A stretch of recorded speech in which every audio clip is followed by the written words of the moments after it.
Buen día a todos, mi nombre es Santa Milena Villegas, estudiante de la maestría en Ciencias y Matemáticas. En la presente disertación trataremos del tema de la construcción del conocimiento científico. Para la planeación de la disertación se partió del interrogante de qué manera la organización y el análisis lógico de la información utilizando diferentes formas de presentación de la misma favorece la construcción del conocimiento científico.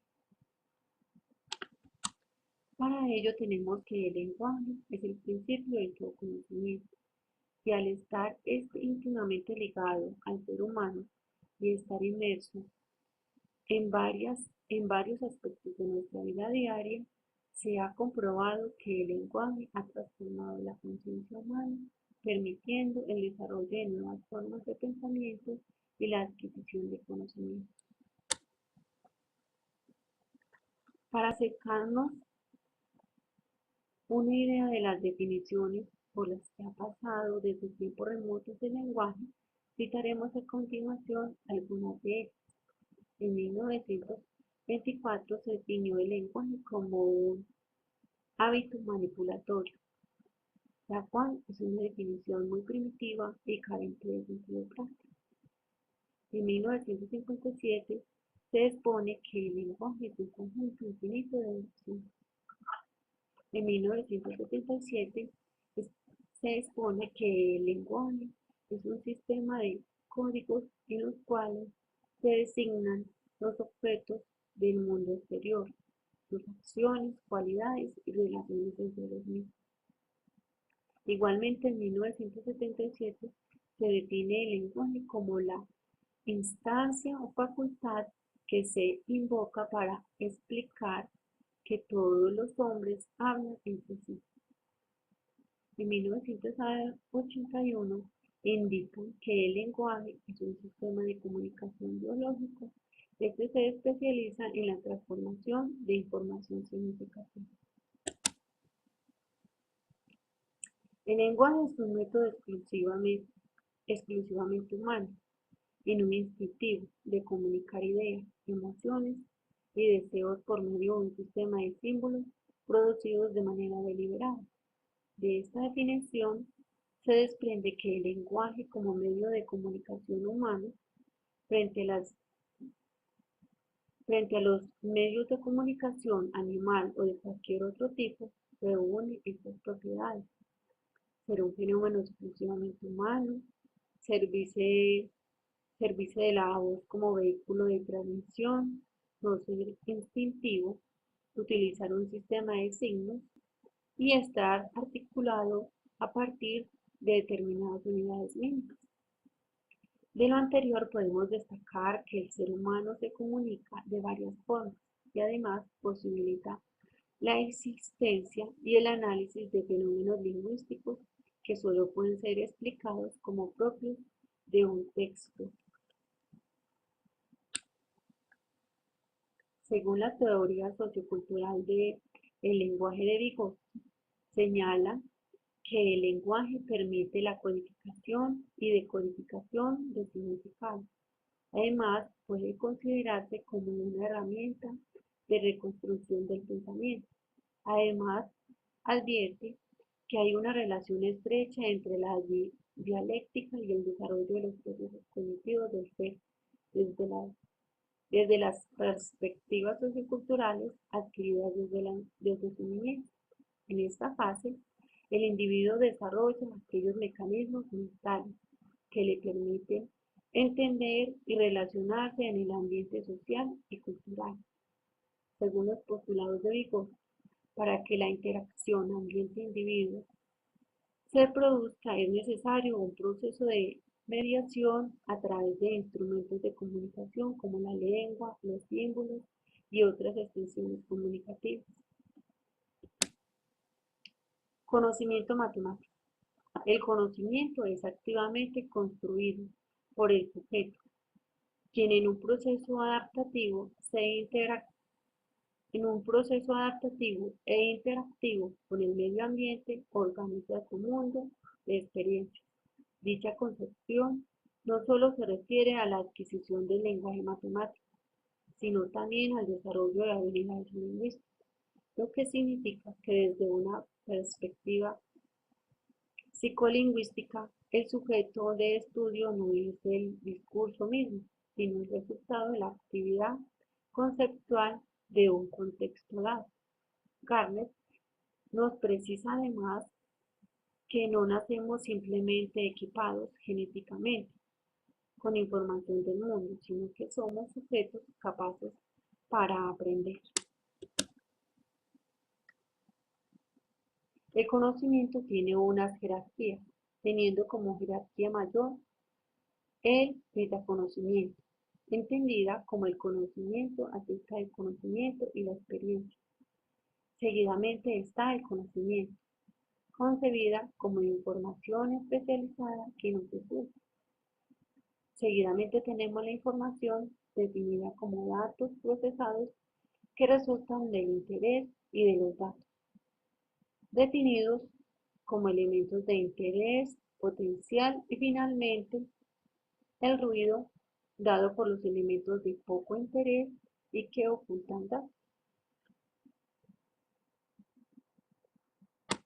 Como formas básicas de representar y organizar la información tenemos formas de representarla: textual, la cual consiste en introducir dentro del texto los datos que se consideran importantes por el investigador. Semitabular, consiste en introducir separados de un texto aquellos datos que se consideran importantes. Es útil cuando se tienen pocos datos. Tabular, es el resultado de los investigadores para comunicar los datos de los estudios realizados mediante cuadros. La tabulación en cuadros es la forma más compleja y clara de representar datos y consiste en una ordenación sistémica de datos en filas y columnas. Elaboración de gráficos. Es una representación visual de la información por medio de curvas, figuras, mapas y dibujos. Es también muy utilizada por los investigadores para comunicar los resultados de sus estudios. Por otra parte, tenemos formas de organizarla. Esta información se puede organizar por ubicación, por alfabeto. El orden alfabeto es útil cuando se quiere organizar enormes cantidades de información, dado que todo el que sabe leer y escribir conoce el orden alfabético. Este resulta muy útil para organizar información. También se puede organizar por tiempo, por categorías y por jerarquía. La organización por jerarquía es útil cuando los artículos a estructurar varían de importancia de mayor a menor o viceversa.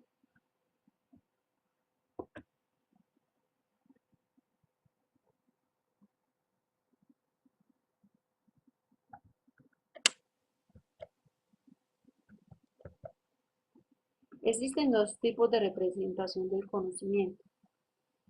Conocimiento formal, o sea, las reglas de producción y la lógica de predicados.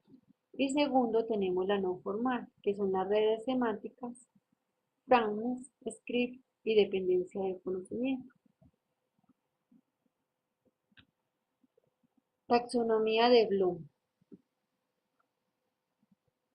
Desde el punto de vista de la pedagogía, se tienen escuelas que estructuran los niveles de conocimiento de acuerdo a una secuencia o taxonomía. De esta, la más conocida es la taxonomía de Bloom, en la cual considera que el conocimiento que se tiene de algo puede caer en alguna de las siguientes categorías. Conocer, se sabe que existe algo. Comprender, se entiende algo y se puede usar de alguna manera ese conocimiento. Aplicar, dado un problema es capaz de solucionarlo y utilizar el conocimiento adquirido. Analizar, se es capaz de encontrar las partes constitutivas de algo y las relaciona entre estas. Sintetizar, se es capaz de integrar diferentes partes que forman un todo. Evaluar, se pueden formar juicios sobre un determinado tema.